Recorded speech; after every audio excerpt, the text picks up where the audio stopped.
climate change is massive, it's severe, it's something we can feel, especially in this Asal region of Kenya. When the drought is severe, then there are also cases of malnutrition.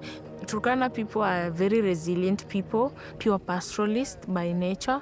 By seeing them move in masses, the goats, the sheep, the cattle, the camels, that's their pride. But now with the change of climate, with the severe droughts, some of them even take their lives away. Some commit suicide when they see their carcasses of their livestock spread all over.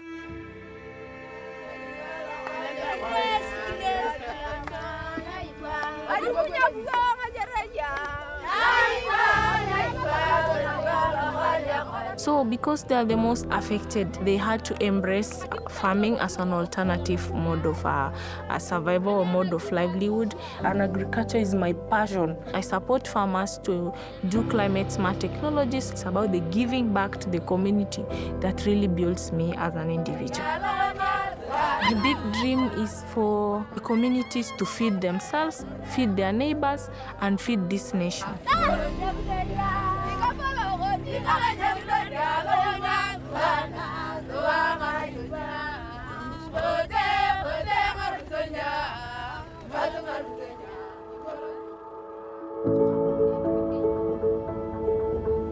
We are going to Lokitang, Turkana North, my rural home, a 24-hour drive from Nairobi. With me here is my uncle, my daughter and son, Ariel and Alpha, and also my niece, Mary Akitoy.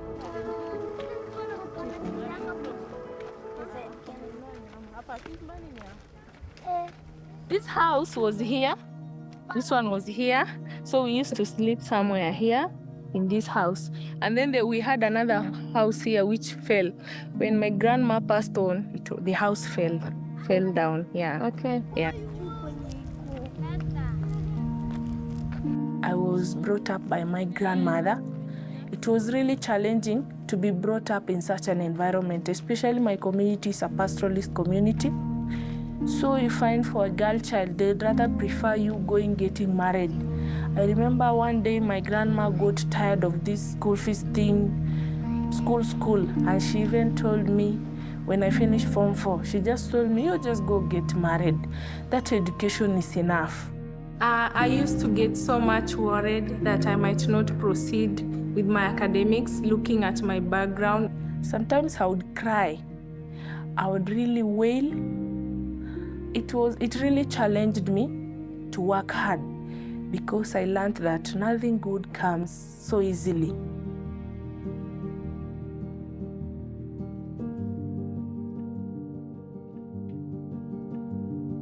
In 2018, Grace was awarded a Mastercard Foundation TAGDev scholarship to pursue a Bachelor of Agricultural Education and Extension at Egerton University in Kenya. And the moment I received my call and he told me, "You're Grace Baker Ipa, congratulations, you had applied for the Mastercard Foundation Scholarship, you've been awarded." And I said, "Yes, thank you. I knew it will come." The orientation laid the foundations for transformational leadership for the young changemakers who would learn self-mastery and develop their purpose statements for their future impact. This training would form the DNA of their education to come, experiential and community-focused with agri-entrepreneurial skill development to harness the potential of the African agricultural sector for themselves and their communities. I would pursue agriculture, education, and extension. And this is mainly about getting to the community, keeping close in touch with your community through service delivery, advising your farmers on what to do, talking to them, teaching them on modern technologies to embrace. Grace has worked with over 450 smallholder farmers, the majority of whom are women, to build their capacity as climate-smart agri-entrepreneurs, not only to ensure food security, but also boost the local economy. We are at Natot Farm Lodwa, and it hosts around 185 farmers. It was mainly founded because of prolonged drought. Here with me, there is Mama. Helen Nakwawi. Her name is Ellen Nakwawi. Natot. She's a farmer here at Natot Farm. Yeah, she recalls one experience with drought, very severe drought, where they had to skin all their livestock because they were no longer of any value. So she's recalling where even people, malnutrition rates were very high, and some people died of hunger. And now the government brought them relief food, where the community lost lot of livestock. Some of them completely lost all their livestock. Now they were like, what can we do? What next do we have left? Then through the Full Gospel Churches of Kenya, they got the support to begin this farm.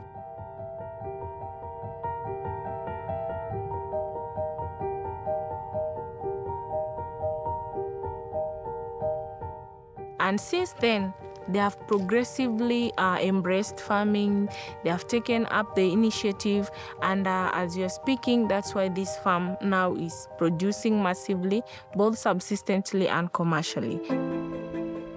Grace is also working with women farmers who are cultivating alternative fodder for their livestock and selling the surplus fodder and seed for extra income.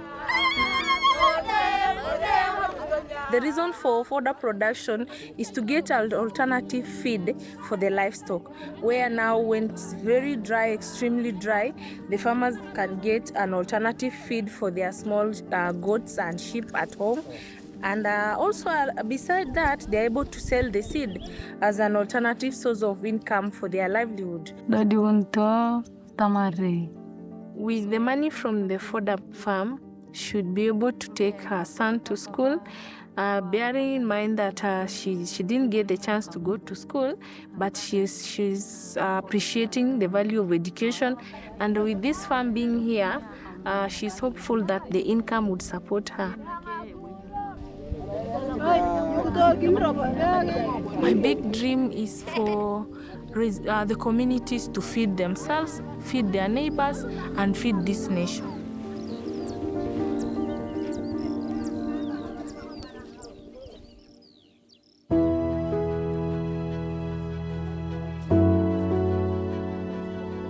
This is my new home.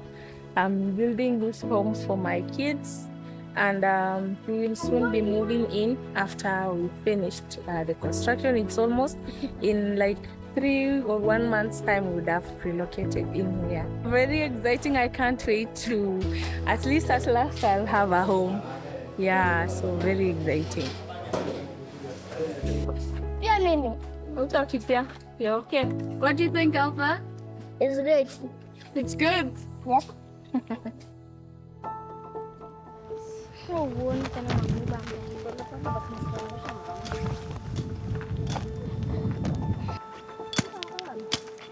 And from where I stand right here, this is where we laid our grandma to rest. The great woman who raised us and took good care of us. And we are here to pay homage and our respect. Grace tells us that it's customary to pour some fresh water on the tombstone as a sign of respect. Grace explains that this is because the dead get thirsty too and need to drink.